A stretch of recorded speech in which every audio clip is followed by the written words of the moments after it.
Welcome to the session. Topic of this session is agricultural policies of United States, USA. We are aware that there is a difference between the resource availability, technology institutions, technological innovations and the institutional infrastructure between the different country, particularly the developed countries or developing country. But the understanding of the agricultural policy of the developed country help us in examining the policies, agriculture sector policies of our country, particularly the developing country like India. It help us the examining the agriculture policy of the developed countries. They help us in identifying the policy objectives, policy agenda, policy instruments and the implementation methods. So that's why the understanding of the policies followed in the developed country provide important input for developing good agriculture policy in the developing country. Actually, government follows a continuous process to improve, to have a the good agriculture growth by bringing different types of policies. A major aims is to provide the food security or nutritional security or provide the remunerative prices to the farmers in the developing country, and for that purpose different types of policies are followed, like providing some price support, providing some input subsidies, developing the rural infrastructures, road, irrigation and providing the financial support to the farmers by making available the credit or finance to the farmers for adoption of the new technology or for using the input. So, different types of policies we follow in the developed country and in developing country. So, basically in this session we will be understanding the agriculture policies followed in the United States of America, how agriculture policy started in the USA and then how it changed over the period of time. So, and we will also understand a little bit about the agriculture scenario of the United States in this session.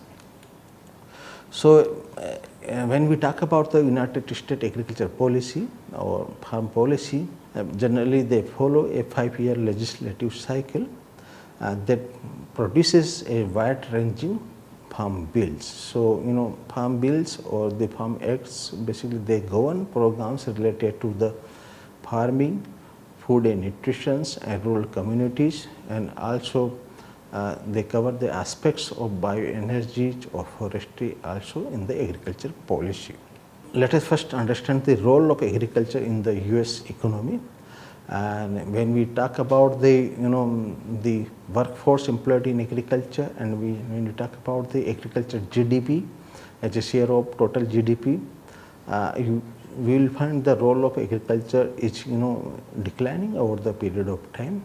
Like in the year 1900, there was 41% workforce was employed in agriculture sector. It has reduced to 21.5% in 1930s, and in 2002 it reached to only 1.9%. So, only 1.9% of workforce is employed in agriculture sector. And in terms of when we talk about the GDP, in 1930 around 7.7% contribution was from the agriculture sectors, and it has reduced to 0.7% contribution from agriculture sector to the total GDP in the United States in the year 2002. And as per the latest estimates, latest statistics, the agriculture, food and related industry, they contribute in a gross domestic product at the rate of 5.4% in the year 2017.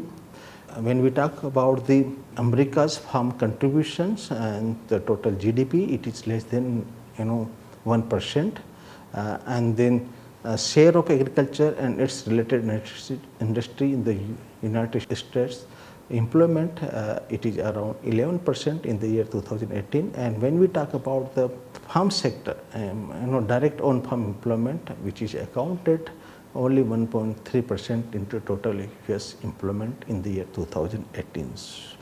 And when we talk about the agriculture policy in the United States, United States agriculture policy started in the year 1933. Actually, there was a Great Depression of 1929 to 1933, and after this Great Depression, a New Deal for the economic development in the United States was finalized, and then this agriculture policy became one important component of this New Deal for the development of economy in the United States. And actually United States, they followed a characteristic agriculture policy with a focus on the food security and establishment of balanced market, giving the good income to the farmers as well as providing the food and the nutrition to its population. So first Agriculture Adjustment Act was passed in the 1933, and this act basically provided a more efficient and long-term legal security for the farmers, and basically security means here a legal security is provided to the farmers for their incomes. And also aim of this first Agriculture Adjustment Act 1933 was to restore the balance between the production and consumption and to ensure parity prices for the grower. And this policy in the United States, they introduced guarantee prices and direct payment to the farmers for achievement of income level of farmers. So actually through this policy or this act, basically a guaranteed income is provided to the farmers. And when the farmers come under this act or under this guarantee pricing or direct payment regime, they need to voluntarily reduce acreage under the crops, and they also have a provision of purchase contract with definite quantity with the processors and wholesalers. And basically here in the United States, they follow the concept of equivalence of parity prices in deciding the level of price subsidy, in deciding the level of price support to the farmers. Basically it was determined on the basis of relationship between the agriculture input prices and producer prices during the year 1915. And the purpose was to ensure farmers the same purchasing power in the year after basically this act was passed in the 1933. And then they started this soil conservation program, and basically soil bank or land removal from the production. So target was to remove the 12 to 16 million hectare land from the agriculture production activity, and to ensure a balance between the supply and demand, because they have the limited populations, but supply of the agriculture production was more. So in order to maintain the good income for the farmers, there is a good balance between there should be a good balance between the supply and demand of the agriculture produce, so that they provide a stability in the prices. And this was continued till the World War II. And this trend of providing the guarantee price or the removing or eliminating the land from the agriculture production activity, this trend continued and till the World War II and ended after the World War II, because all the agricultural land had to be cultivated in order to supply the food to the countries who are participated in the World War II. And they also launched the Federal Crop Insurance Program, and then they started this Agriculture Marketing Agreement Act of 1937. So through this act, basically they provided a regulation for perishable agriculture commodities like the milk, fruits and vegetable.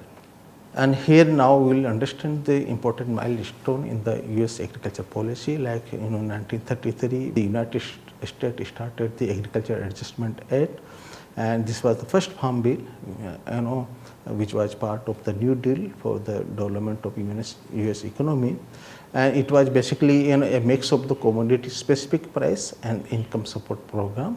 Then in 1936, Soil Conservation and Domestic Allotment Act was passed in the United States, and this act basically established a direct link between established a direct link between the soil conservation and commodity program. And in 1949, new Agriculture Act was passed, and it was basically a permanent law for price and income supports and also for acreage allotment. So, in 1949, they have passed a permanent law. So, all the laws after 1949, they were basically amendment to this 1949 Agriculture Act. In 1954, there was an Agriculture Act. Basically, this act introduced flexible price support to commodity programs, and in 1956, again Agriculture Act, which established a soil bank, which introduced the use of conservation reserve in addition to the acreage control for supply management. So, but this program ended after only 2 years. And in 1965, Food and Agriculture Act was passed, and this 1965 Act basically introduced new income support payment in combination with the reduced price support and continued supply control.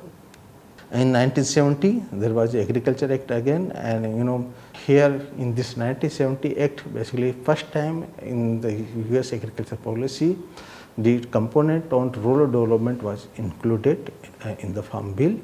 In 1973, Agriculture and Consumer Protection was passed, which introduced the target price and deficiency payment to replace the price support. So first time actually they have brought the concept of the target price, and if the market price is less than the target price, the farmers is paid the deficiency payment, and so actually it was also coupled with the low commodity loan trends to increase the producer reliance on market and allow free movement of the commodity at world prices. So actually to bring the more open market activity, this act was passed, and if there is farmers are getting less price than the target price, the difference in the prices is paid to the farmers by the government.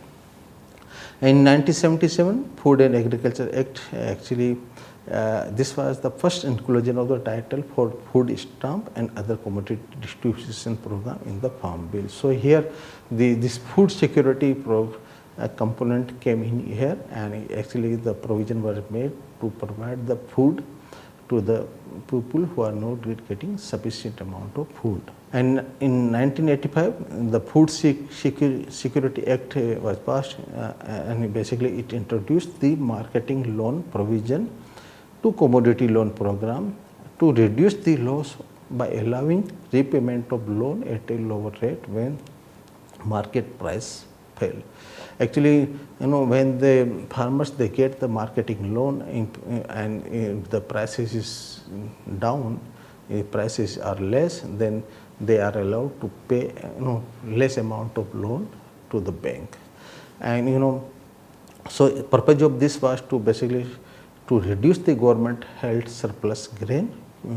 When government directly purchased from the farmer the grain, there was a lot of additional amount of surplus is there with the government. So actually to reduce this surplus grain with the government, this system was adopted.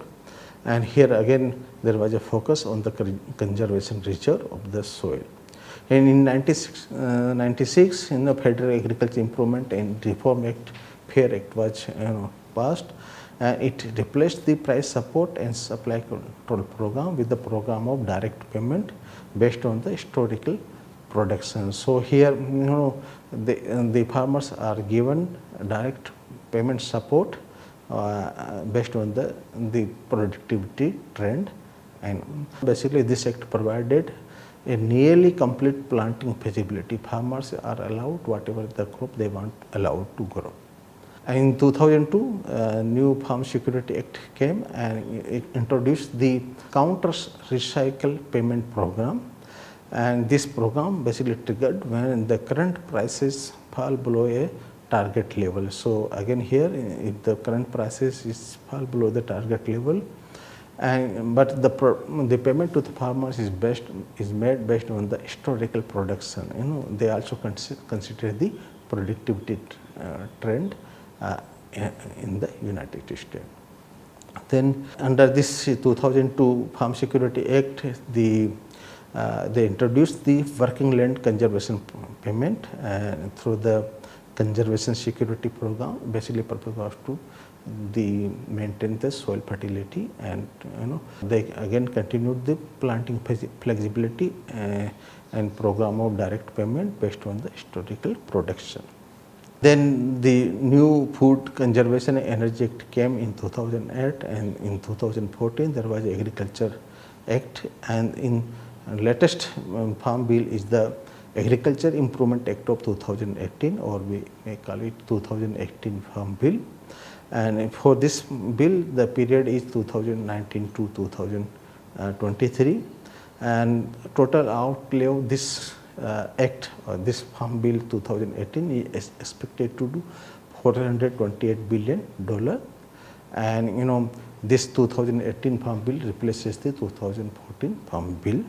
And 2018 Farm Bill basically included different type of policy in the area of the commodity program and crop insurance and conservation on agricultural land, the agriculture trade, including foreign food assistance, then nutrition programs, and then farm credit, rural development programs, and then there is a agriculture research support program, then state and private forestry program, and bioenergy program is also there, and then horticulture and organic agriculture program also there in the 2018 Farm Bill.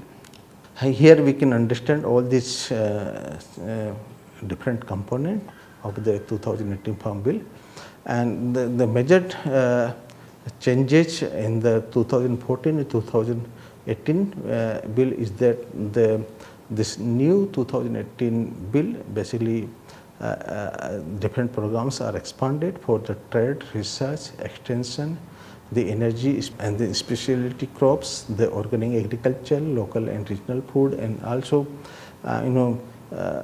they have special programs for the beginning of socially disadvantaged or veteran farmers or ranchers. And in 2018 bill basically the nutrition policy remain almost same, and the crop insurance options and agriculture commodity programs, they continue in 2018, and the all major conservation programs are continued in the 2018 bills, and although there is some changes in the conservation program in 2018.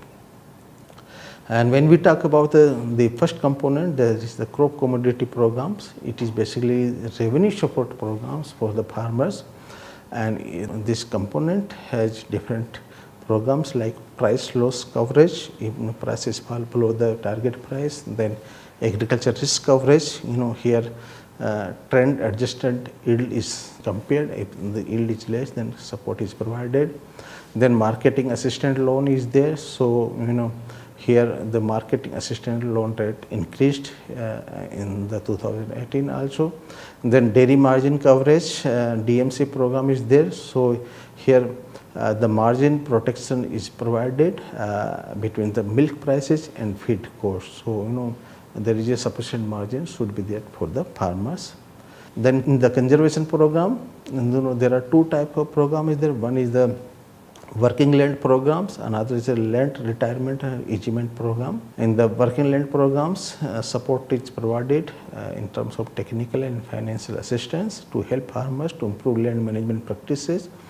And in land retirement easement program, the support is provided through the federal payment to private agricultural landowner for accepting permanent or long-term land use restrictions. So if some of the farmers they are asserting that they will not cultivate land for a longer period of time, they will get some payment from the government. In case of the trade programs of 2018 Farm Bill, the international food assistance is provided, is distributed through three main programs. One is Food for Peace. So here emergency and non-emergency food aid is provided to different countries. Then Food for Progress. So agriculture development programs aid is provided to different countries. Then the Make Gone Dole International Food for Education Child Nutrition Program is there. So here school lunch and feeding program support is provided to international community. And for export promotion programs, they have different programs like market access program, foreign market development programs, the emerging market programs, and technical assistance for specialistic crops. So these are the different component is there to promote the export from the United States. And direct credit or export credit guarantee for the promotion of agriculture export to emerging marketing is also available in the United States. In case of the nutrition, the Supplemental Nutrition Assistance Program SNAP is the most important programs and which provide family with their basic nutritional need to get them through the temporary hard times. So if any citizen of the US, if they are finding some problem, they are finding some temporary hard times, they are not having some revenue generation with them, they get this support from the government through this Supplemental Nutrition Assistance Program. And basically this SNAP support the America's economies and also creates job. And basically criteria is the federal poverty, like we have the below poverty line BPL category. So here the criteria is the federal poverty, and the definition is the family of four cannot make more than $2,633 a month. So if a family of four persons who cannot make this much income, that is the $2,633 per month, they will get support under this Supplemental Nutrition Assistance Program. And the families provided the electronic debt card EBT, and they go to the any shop, they will just get the commodities by using that debt card. And they also have the Food Insecurity Nutrition Incentive FINI grant program. Basically under this program they distribute USDA food to low income households, and they also have the emergency food assistance programs under the nutrition program in the United States. And then they have the credit support programs, and basically when we compare the interest rates, it's very low compared to other countries, other developing countries. So in the US, they have different types of the loan programs. So if I'm operating direct, here in the interest rate is the 1.375%, and for farmers they want the loan from for the farm operating micro loan they are getting, and the interest rate again is 1.375%.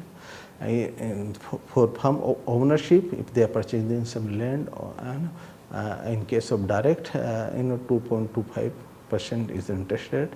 And farm ownership micro loan, if they are getting micro loan, they again 2.25.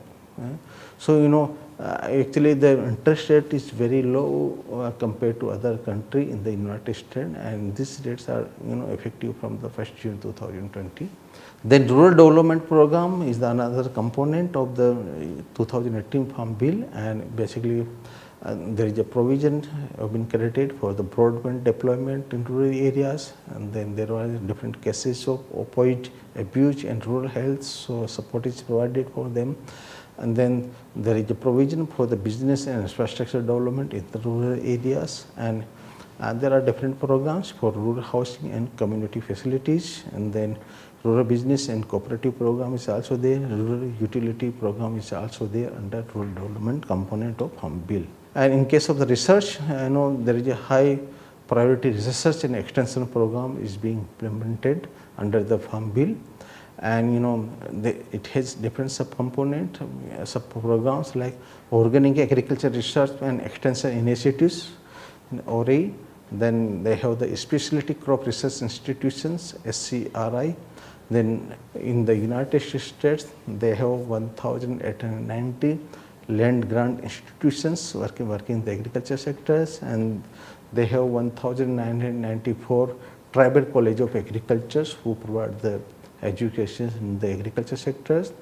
And they also have the program for new scholarship programs is there for the students who take the agriculture education. And in the United States, Agriculture Advanced Research and Development Authority, AGADA, is a supreme or apex organization who monitor and coordinate the agriculture research and development activity in the United States. In case of the forestry, the National Forest System land which is managed by the USDA Forest Services. Then public land is managed by the Bureau of Land Management, BLM, which comes under the Department of the Interiors.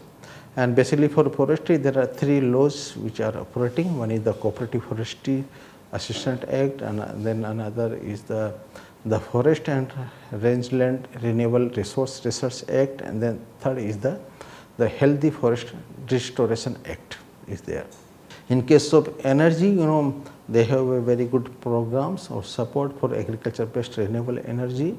And in case of the horticulture, they supporting the farming operations in the specialty crops and the certified organic agriculture, and also local food sectors they are providing support. And basically in horticulture sectors, they are promoting the local agriculture market programs, and they are also implementing a program on the National Organic Program, NOP. In case of the crop insurance, subsidized crop insurance policy is provided to the farmers. Basically these insurance schemes cover the yield and revenue losses, and basically index insurance policies are there that trigger an indemnity payment based on the weather conditions. And basically they have Federal Crop Insurance Corporation, FSCI is there, which pay almost 63% of the premium of this insurance schemes, and they provide the support to the farmers in paying the premium of the insurance schemes.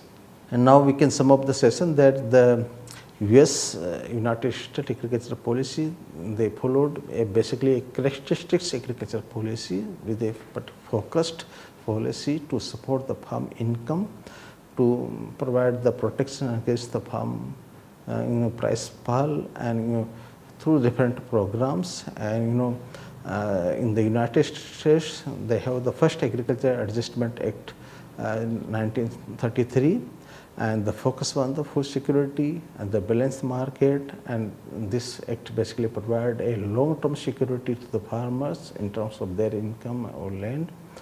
And then they had the Agriculture Act of 1949, which further guaranteed the farm incomes, and this 1949 Act became a permanent law in the United States agriculture policy. And every 5 years, in this permanent law of Agriculture Act of 1949 is amended to incorporate additional component to modify the component of agriculture policy. And the latest the Farm Bill, which came in the 2018, that is known as the Agriculture Improvement Act of 2018, which have different component on the community programs, the crop insurance, conservation of the land, the agriculture trade, nutrition also there, farm credit component is also there, rural development program is also there, agriculture research component is also there, then forestry protection program is also there, the bioenergy and horticulture and organic agriculture promotion program are there in the 2018 Farm Bill. With this, I thank you all.